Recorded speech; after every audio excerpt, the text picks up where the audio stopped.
Okay, welcome to WNPJ's Spring Assembly, and I'm Dina Eccles, and really happy to see you all here. Just a reminder, this is being recorded to share, and Judy Miner is keeping track of the chat, so you can ask questions, add actions, or make comments. At 8 o'clock or thereabouts, we'll end the recording and open the session for Q&A. Since 1991, WNPJ has brought individuals and organizations together in the struggle for justice and peace. Each year, two assemblies are offered, spring and fall. The spring assembly has always been a chance for member groups to share what they're doing. This year, we decided to go big, and instead of a 3-hour gathering, we're offering this week-long focus on and for our member groups and allies, because this is no longer simply a struggle for justice and peace. This has become our moment to reclaim the humanity that is required to ensure justice and peace, and it will take all of us. Tonight, our focus is on collaboration and community building and acknowledging our commonalities. For me, the term beloved community has always resonated, and it's the solution that I have worked towards. The people presenting tonight come from a variety of backgrounds, and it's our hope to demonstrate the power of unity, regardless of differences, and recognizing that our diversity is a source of strength, and our time is now. Following this week's assembly, we will send out all the bios, organizations, and actions of the speakers, as well as any other information that comes to us. So with that, we are going to begin with Renee Ann Goodrich, who is a founder of Native Lives Matter Coalition and a tribal elder of Bad River. Renee?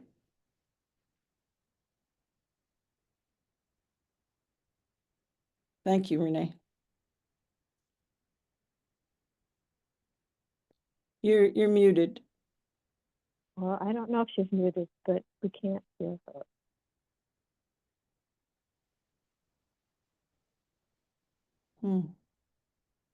Renee, do you know that we can't hear you?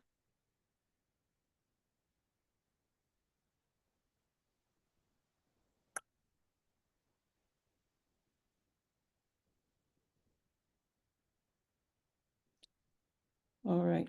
Well, maybe while Renee is working on her audio, we can go to, maybe Christine, if you could contact Renee and help her, that would be great. Or Judy. Okay.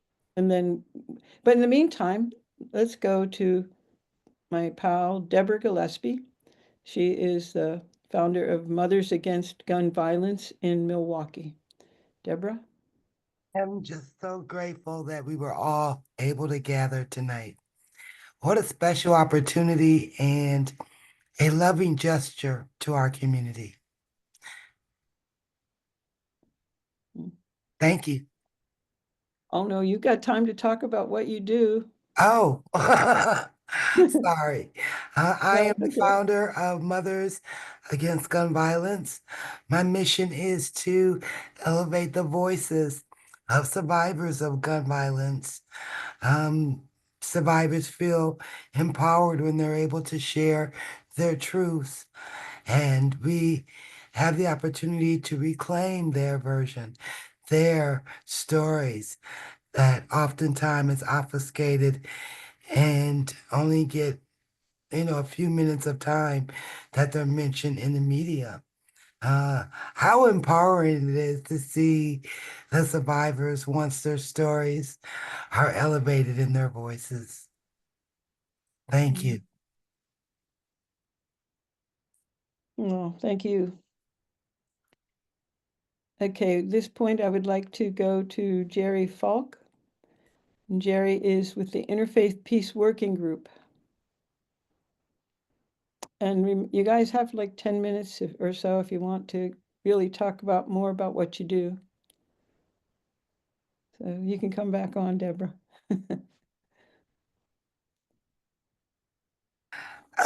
Did you want me to come back on or wait till after Jerry?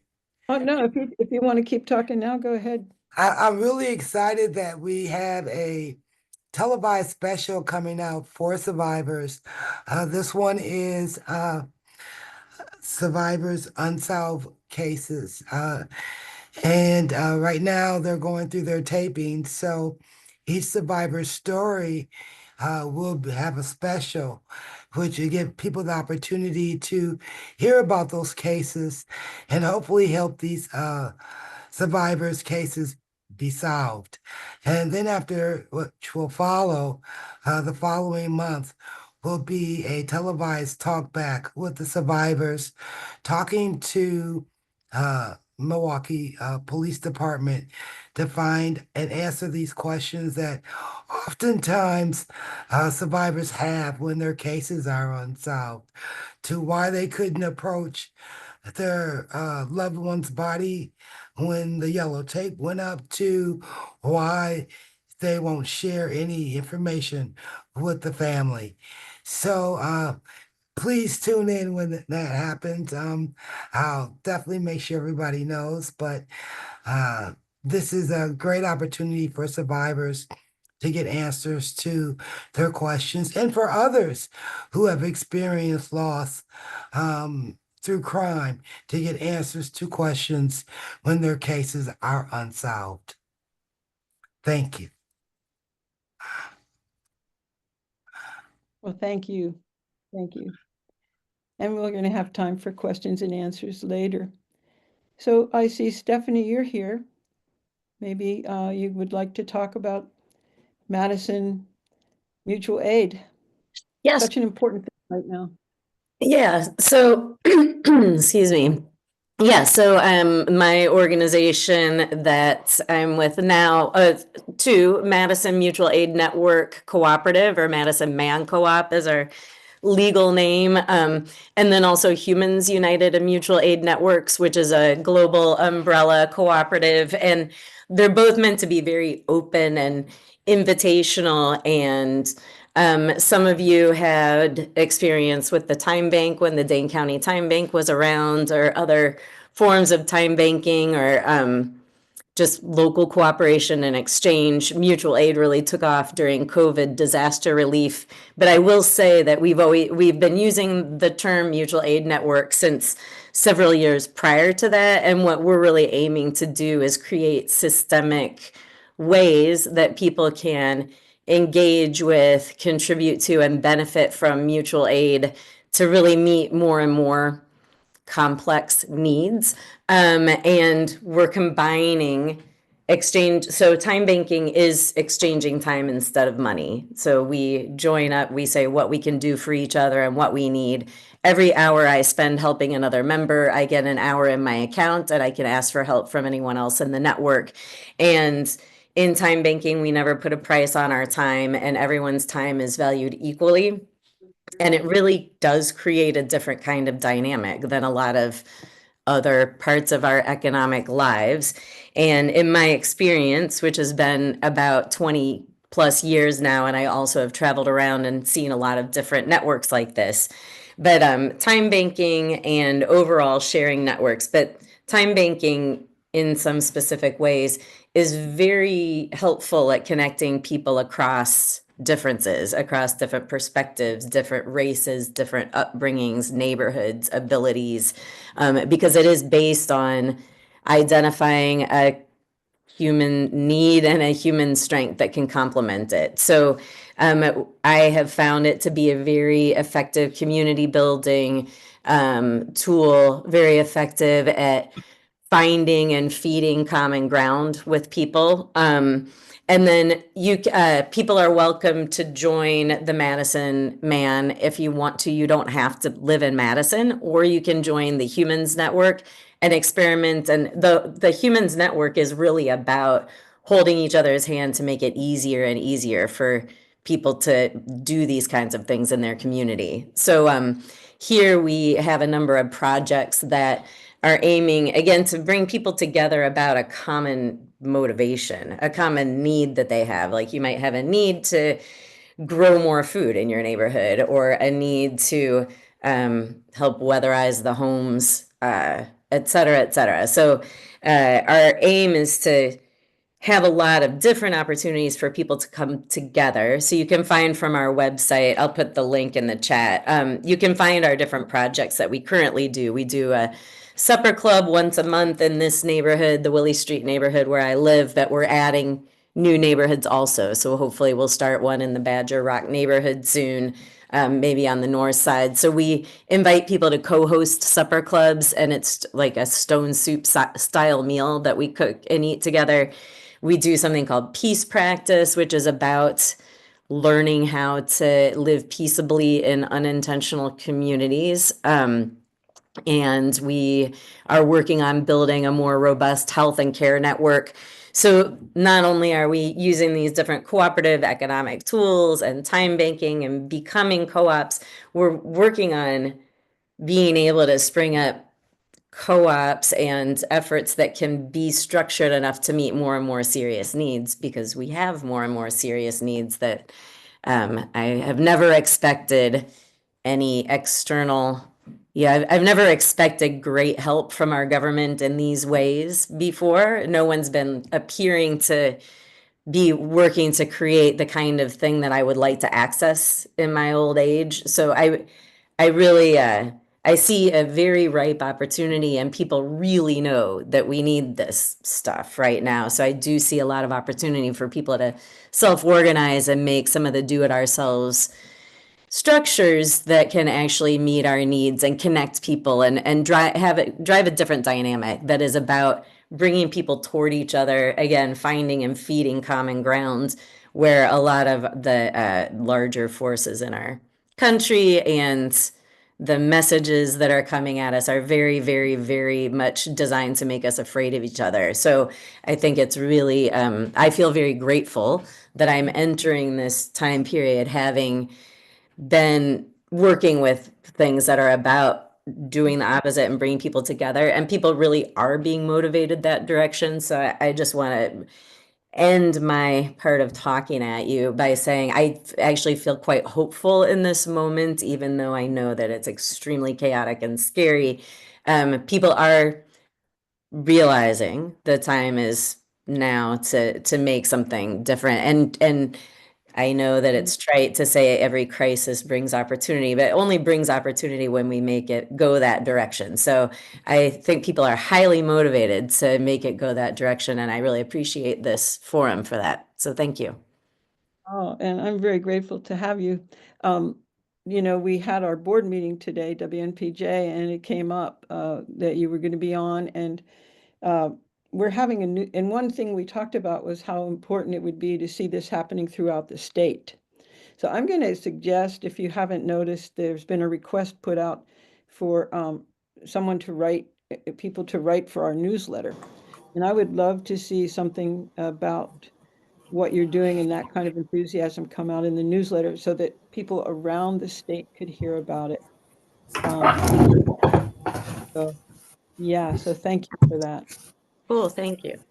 Yeah, I hope you stay on because I'm sure there'll be some questions and things. Here till 8:30. Yeah.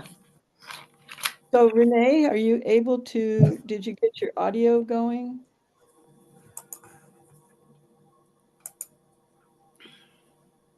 Renee? Okay, still not quite happening. So Jerry, oh wait, nope, maybe she is. Yes, we heard that cough.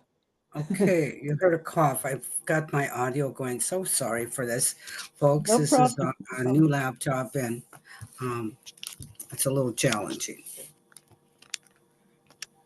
Well, welcome. Thank you, everyone. I'm going to close my window.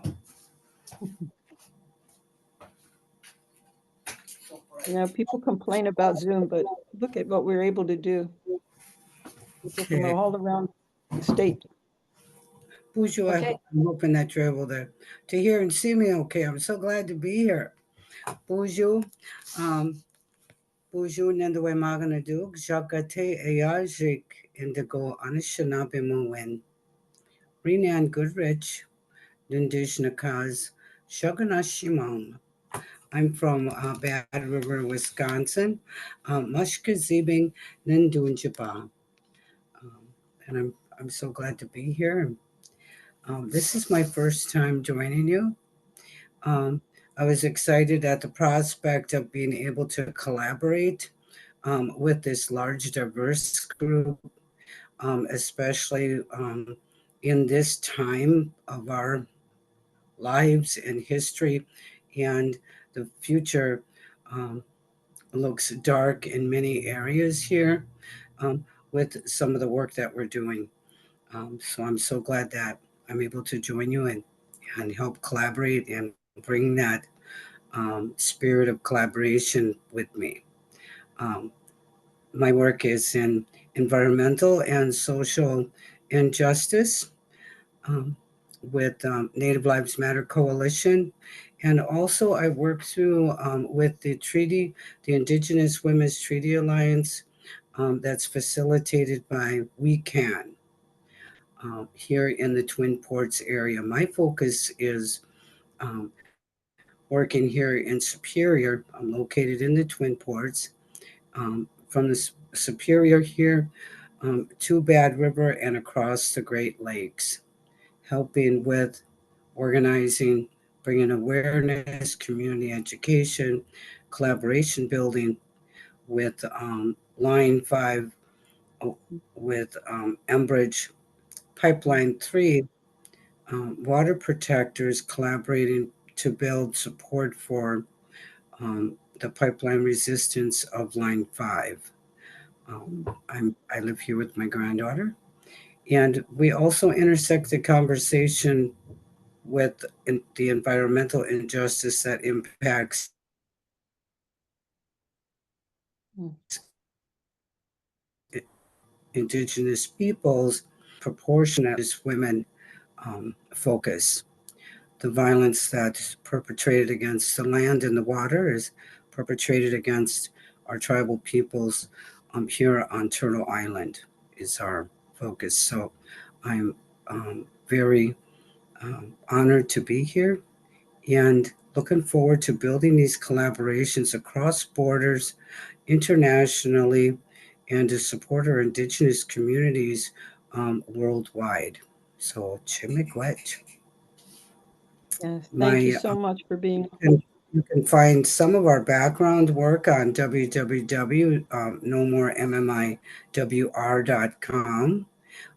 We do have a couple of Facebook handles that we work with: Native Lives Matter Coalition, Native Lives Matter Great Lakes, and the facilitated through We Can Indigenous Women's Treaty Alliance. We have done some awesome collaboration with Building Unity with Tim here in Wisconsin. Looking forward to doing some more of that come springtime.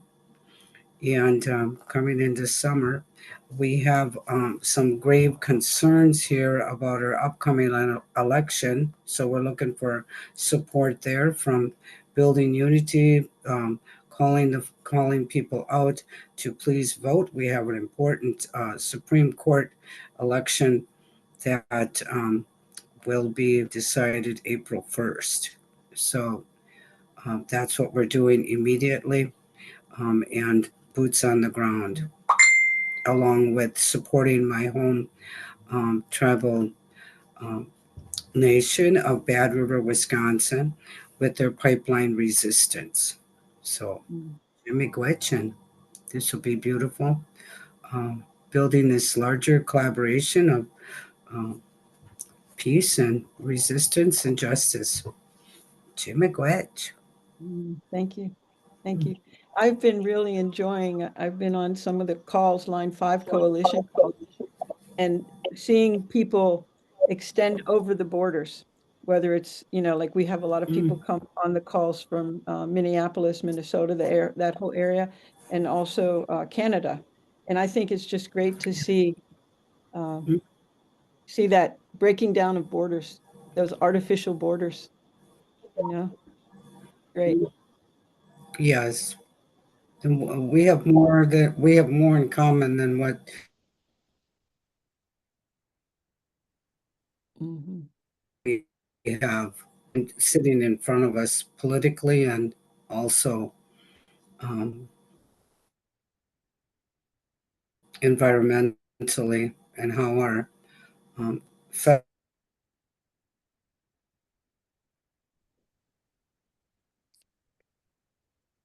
I'm not sure if I'm freezing or if you can still hear me, No. everybody? It's Okay. Renee, yeah, she's frozen. Okay, well, that's all right. Since you kind of introduced Tim, we'll just move on to Building Unity and Tim Corden. And thank you, Renee. Gene Miigwech and Ann for that shout out. And it's really so wonderful to see you. It's been a long time. But I want to just also thank you, Gene Miigwech, for all the great posting you do as one of the Building Unity administrators of our Facebook page. You bring a lot of great events and posts to that, and really grateful for your contribution there. And yes, I'm looking forward to collaborating. So, my name is Timothy Corden. Most of my friends call me Tim, but I've been having fun trying to use my full name, Timothy, a little bit more in my old age. I use he or they pronouns, and it's really such a great honor to be with this collection of folks. Some of my favorite people in the world, some of my mentors, and people that I love very much are in this room right now. And it's just really great to be with all of you.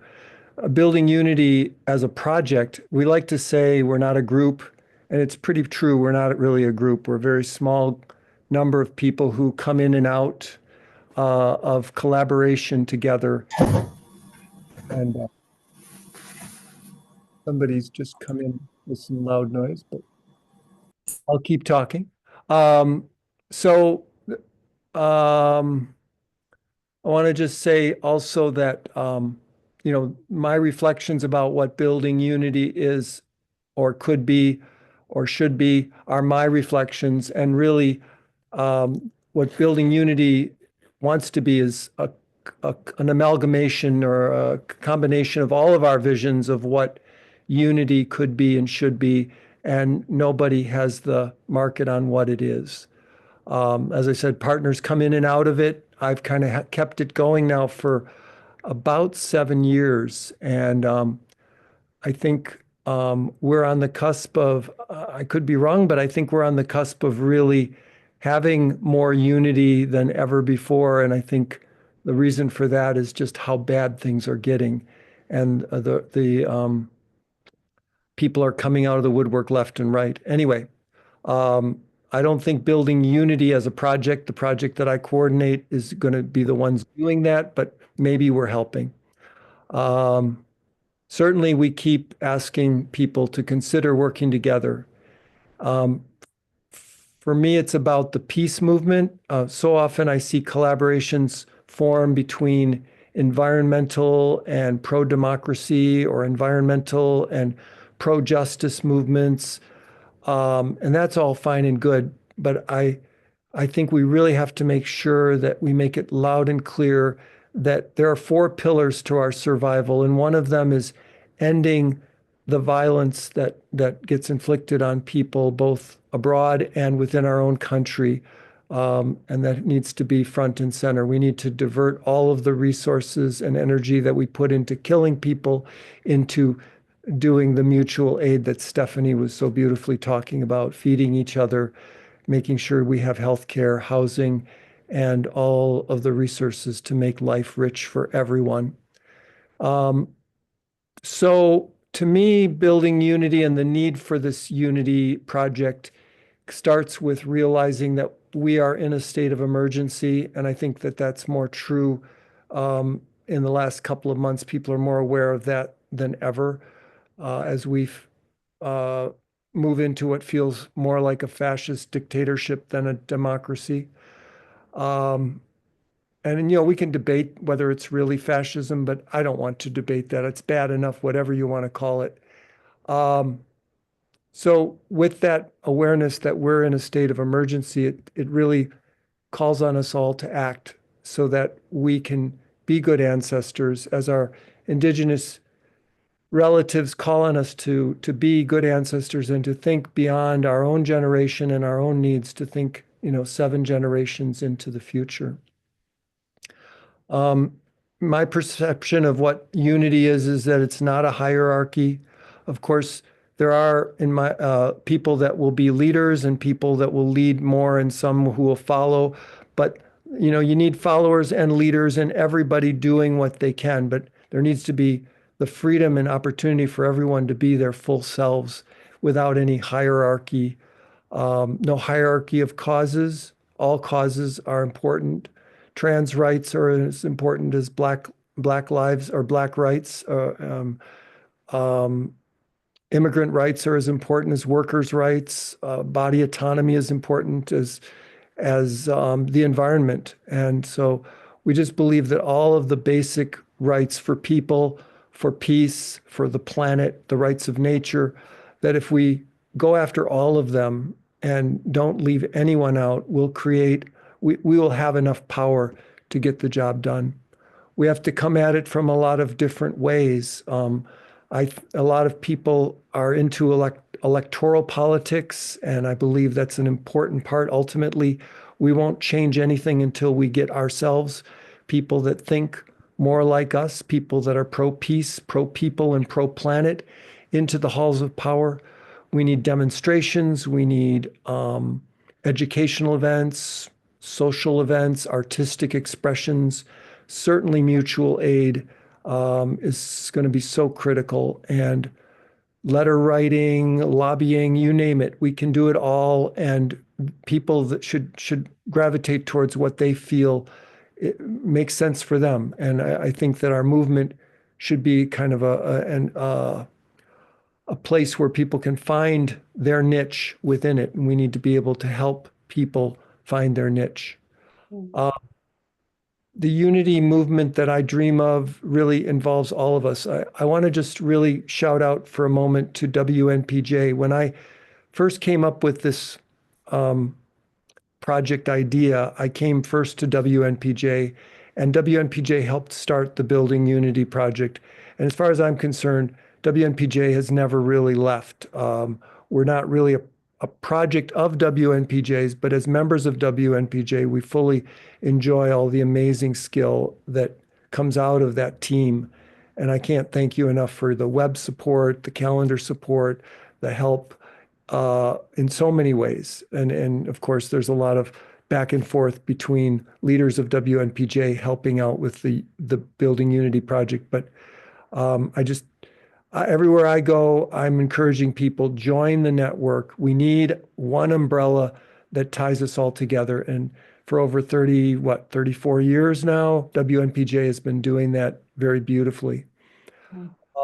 But other groups like Peace Action, 350 Wisconsin, Clean Wisconsin, Wisconsin Conservation Voices, Poor People's Campaign, Our Wisconsin Revolution, Working Families Party, DSA, Indivisible, 5051. The list could go on and on and on. And my question is, what would happen if we could get more of these groups working together, joining the network, and really looking for ways to collaborate? Some of the thoughts that come to my mind about what we really need to do is create a culture that centers community. And a lot of the things that Stephanie was talking about with like potlucks or stone soup type meals are so critical. We need to be incredibly welcoming and inclusive. And I know that Stephanie's stone soup or supper clubs are like that. I've been to them, and they're very much about welcoming in everyone. There's a place for everyone, and everyone's voice is welcome. Obviously, relationships are really key. So we need to bring our best selves, our most loving and affirming selves to this movement, and try to lift each other up and support each other in every way that we can. And in that, I think recognizing that every person has a gift or more, maybe many gifts to offer this movement. And part of our job as a movement, I believe, is to find those gifts in ourselves and help our friends and neighbors find them in themselves. And I find that often the left or our movement for peace and justice people can be very hard on each other. And there's a lot of division even within the left. And I think if we can get away from that and try to really build each other up and support each other, we're going to get farther faster. And I think one of the things that we need to try to do and what Building Unity hopes to do is to simplify our struggles. There's so many issues, so many attacks, so many groups, so many appeals coming through our inboxes, so many posts, so many fundraisers and campaigns. It seems like we could do something, 3 or 4 things every day of the week and run ourselves ragged. And so what I think by building unity, we stand a chance of maybe taking turns, slowing down, and really taking the time we need to care for ourselves and each other. And so that's one of the reasons. It's really the selfish desire to make our movement more sane and sustainable for all of us.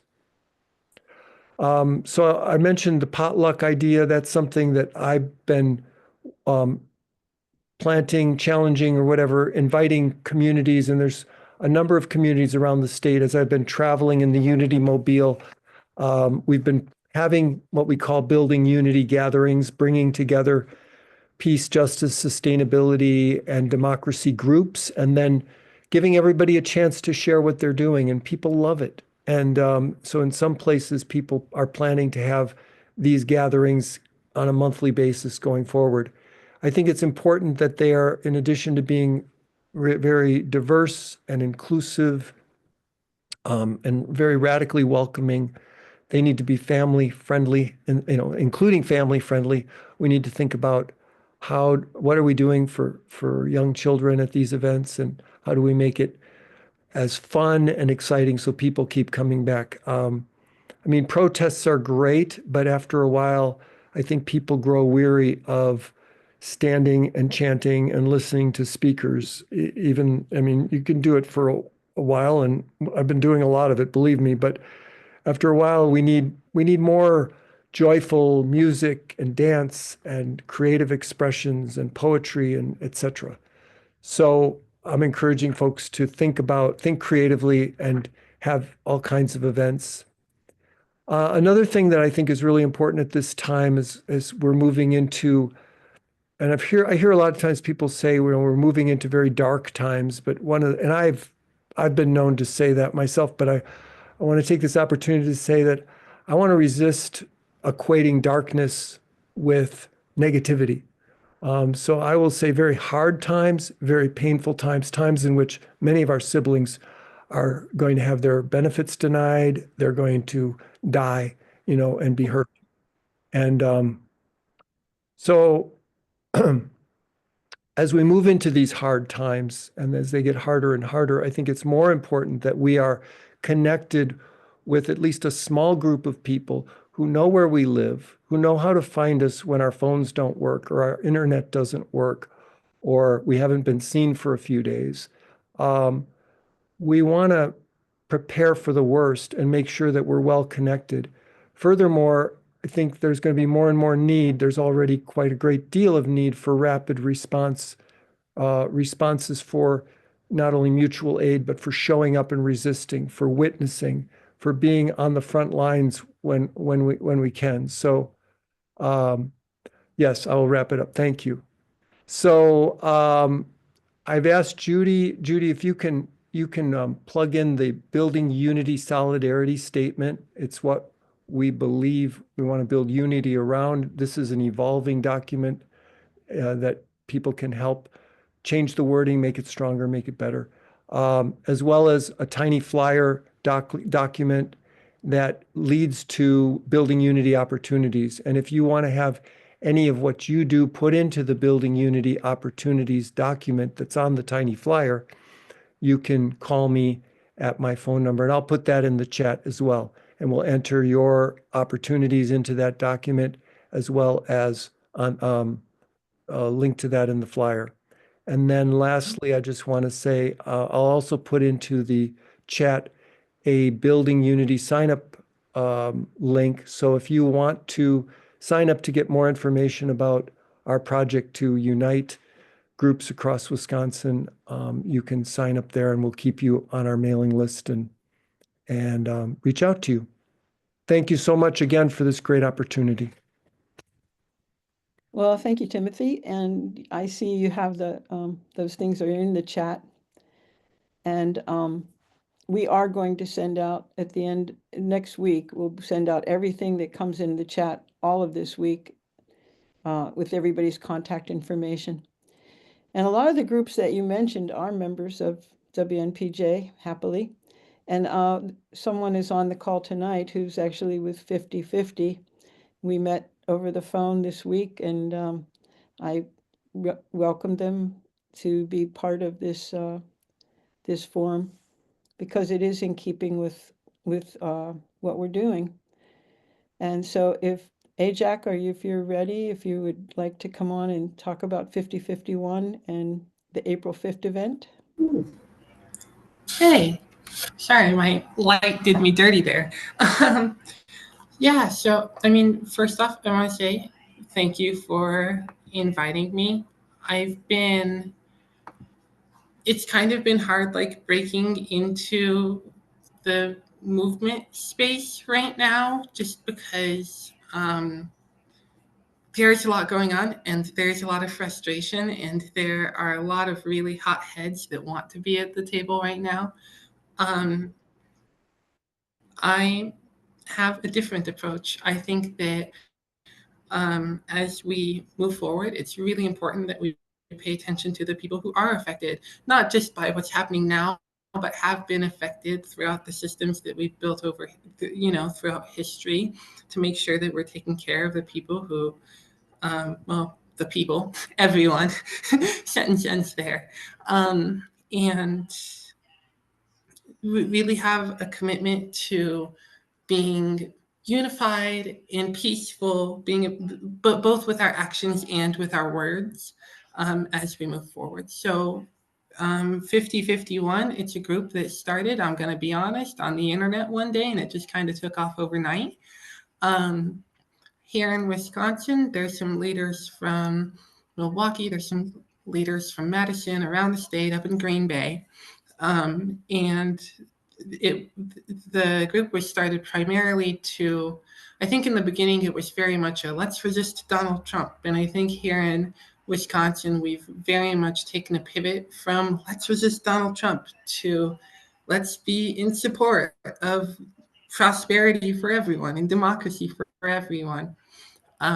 We have an event on April 5th at the Capitol building, and currently the idea is that there will be speakers at the beginning. We will march to a nearby park. We're working with the city to find which one that is. And at the end, we will end up at the park where different organizations will have resource tables, etc. Something that has been really, really important to us and really, really important to me is, first off, that during this demonstration, we are able to foster a place of inspiration and of growth and of joy and of willingness to come to action, not just stand there grumpy, but go out, set forth, and participate in our communities. And something that I presented rather early on in our plannings was that we invite different nonprofit organizations, different non-governmental organizations, different mutual aid, community co-ops, whatever it might be, to show up and be present and just be available, like bring a big sign and be like, join us, help us, advance our mission, so that we can get these, right now we're looking at between 1,000 and 2,000 people. Sorry, I've got some honkers outside. Between 1,000 and 2,000 people who are going to be on the Capitol steps. And I would rather those 1,000 to 2,000 people show up and leave with information from a local organization that they're going to contact afterwards and help out with, whether it's donating their manpower, whatever that looks like, then show up and be grumpy and leave. So that's basically the rundown. We're inviting whoever will come, set up a table, bring signs, whatever it looks like. be available. We want to have a lot of music too. So we're inviting different musicians. If you know different musicians who might want to come, we want to have a lot of music just because we know how music moves people and we know how it invites joy. So there's a lot of different motions and a lot of different like movements and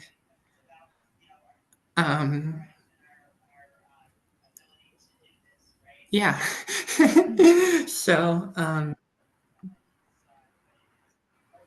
that's 50501 in a nutshell. It's evolving. We want to be able to organize people, especially after 4-5, into ways to be productive and give back and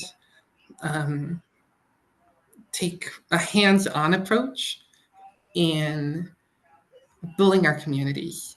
And they can come with whatever political beliefs they want. They don't have to share them, like they're in their back. But at the end of the day, there is very much a hole in our society, and there is very much a hole in our communities of underserved people. And that hole is only getting bigger and bigger and bigger as the days go on. And all of us who said, oh my gosh, it could never happen to me, well, it's happening to us. And 50501 is nonpartisan in Wisconsin. Different state groups have went different directions, but here in Wisconsin, we are committed to making sure that we are available to everyone. And so long as I'm around, that's not changing.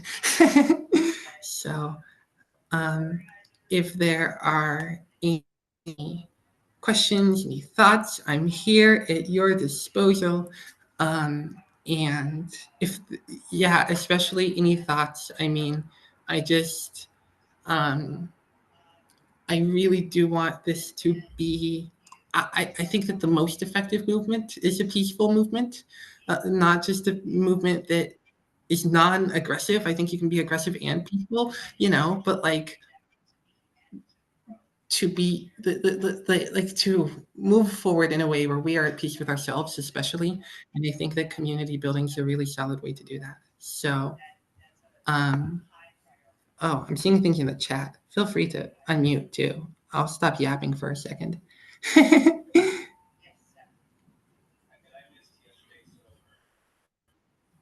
Yeah, he was asking if there's an event happening in Milwaukee, but you can answer that. Is there, or the focus is capital, right? Madison. I would really, really, really, really, really, really, really love people to be in Madison. But if you can't make it to Madison, yes, there will be an event in Milwaukee. It'll be at the Federal Building. And pretty much anywhere where you can live, there will be a demonstration. So I don't have information on all of them, but people organize at city halls around. What I can say is that in Madison and in Milwaukee, and I think in Appleton, we are kind of the biggest groups, and we are the ones that have this messaging. There are different places that have more aggressive messaging. So you can take that with your own volition. But if you're going to be in Madison, I'm going to be in Madison too. So it's definitely going to be a safe and peaceful spot. When I say peaceful, I just mean emotionally peaceful, not violent. There's no violence anywhere. But and I trust Milwaukee and Appleton to be similar. And outside of that, I mean, I suppose we got to show up and make it peaceful. So. Excellent. Well, thank you. I'm so glad that you were able to get on and stay on after 8 o'clock. We still have one more person to speak. And I'm sure there'll be questions, and I can tell you that Echo Valley Hope will want a table there. Wonderful, wonderful. Well, I'll be seeing you there. Thank you so much. And so now we have one more speaker. Thank you. Yeah, Jerry. Well, thank Welcome, you. Jerry Falk. Thank you. I'm Jerry Folk. I'm a member of the Interfaith Peace Working Group. And it is a worse time that I can remember, so cruel. So it makes it all the more meaningful to be with this group we're all working for the same thing. We're all working toward the beloved community, moving toward the beloved community. And we see when people tell their stories, how all these efforts fit together in service to the beloved community. Our particular group, we can't all do everything. And that's why it's important that we each have our own focus and we stick with our focus, but we also support one another in the other areas where very other groups are working. And our focus is on violence. It's very closely related to what Deborah said about gun violence. There are all kinds of violence. And our group is focused on the problem of violence, particularly the problem of violence in its worst and most destructive form, which is war. And it's a difficult issue to get at because it seems so remote in comparison to a lot of the things that you've all described and that you're all working on. And it also seems so impossible to do anything about because we don't have the power, or we think we don't have the power to do anything about it. But the fact is that the money that we're spending on war, on producing instruments of destruction that could destroy the whole world and every one of us in hours, that is having its effects on our lives right here now. Anytime we propose a project, for example, to the national government, the response is, we don't have the money. No, we don't have the money for two reasons. We are constantly cutting taxes on the wealthy, and we're spending all the money that we do have to produce weapons, which we hope will never be used, just stored in our storehouses in case we need them. So we feel that all these things that we're working on, we can only make small progress as long as this country is so obsessed with violence and so obsessed with protecting itself through violence against all kinds of threats, and so devoting so much of its money, over half of all the discretionary money of the country is given to these weapons and this military system. So we feel we have to bring that. One of the things we do specifically, and this is something we can't do in small groups, we have to all do it together across the board. It has to be a national and even a global effort. And we can't make a dent in those kinds of things unless we do it in a broad coalition. But it serves all our goals because we need this money. We need this money to do the things that we all know have to be done if human beings are going to prosper and the earth is going to prosper. And what's so comforting and hopeful about being a part of this group is that we get a sense of, we read in the newspaper all the awful things that are happening, but we don't read much about the things that groups like those represented here do. So to me, to hear all these stories and to be together is very comforting, and it gives me hope. And I think together we can even address a problem like the military budget. And so one of the things we do every year is to try to mobilize advocacy when this comes up. Every year, the Congress votes on the budget, and it votes sometimes up to 60% of all of its money, other than the money that's designated for Social Security and Medicare and those kinds of things. It votes sometimes up to 60% of all the money over which Congress has discretion to war. So we need every year to make that a political issue. Are you going to support 10% increase every year in the military budget? Why don't you use that money? This needs to become a political issue for the sake of all of our causes. And then the other thing that we work toward is to help people realize the power of nonviolence, particularly the power of organized, intentional nonviolence as Gandhi and King and others developed it. It can change the world. It has changed the world. 60% of the world's population live in countries whose governments have been overthrown through non-violent action. There's enormous power. When we think of power and change, we think of violence. But there are more effective and powerful weapons to bring about change. And one of those is nonviolence. We want to lift that up. We want to help people see what nonviolence has actually accomplished in the world. And the third thing that distinguishes our group is that our message is for everybody, but we particularly focus on communities of faith and conscience, because they preach these values, they preach these things, but they don't always do them. So we're trying to challenge communities of faith to live the talk, to do what they're preaching others and teaching others to do. And one of those things is to be against violence in all its forms, from domestic violence to gun violence on our streets to war that could blow up our whole planet. So here we are together with one another, all working in different parts of the same problem. And so, and with all, as the Native people say, with all our relations, including of the four-legged and the no-legged ones, and also our mother, the earth. So that's our message. It's all of a piece, and we're all together in the same struggle. Thank you, Thank Jay. Thank you. So glad you could make it tonight. Me And I too. realized that there's one more speaker who I didn't see him on earlier. I'm really happy he's here. Shazad, would you be able to, now that Jerry opened the door to faith communities, would you like to speak about Faith in Place? Sure. Good morning, everyone. I'm sorry, I was at another event. Yeah. So I'm Mohammed Shahzad, and I work at Faith in Place. Faith in Place is a faith-based tri-state nonprofit. So we work in Illinois, Indiana, and Wisconsin. And again, our mission is to empower faith and spiritual communities for environmental and racial justice work. And the idea of intersectionality is at the core of what we do, because, you know, when we talk about environmental justice issues, we need to, the thing is that the impoverished communities are the ones that are impacted by environmental hazards the most. So because of that, the intersectionality is at the core of what we do. And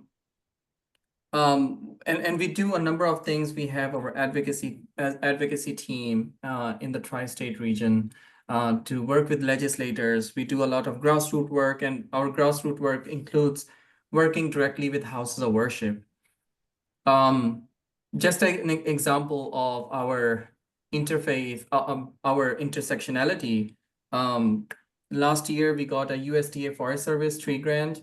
That was the Tree Canopy and Workforce Grant. So it was about $1.9 million, and we decided to give out like $1.6 million of that amount to houses of worship in the disadvantaged locations. So not those houses of worship that are already in affluent communities, but those houses of worship that are already in disadvantaged locations like Milwaukee County. Like there are so many places in Wisconsin that are considered disadvantaged. And the goal was not only to plant trees, but also to create jobs for that community over the course of 5 years.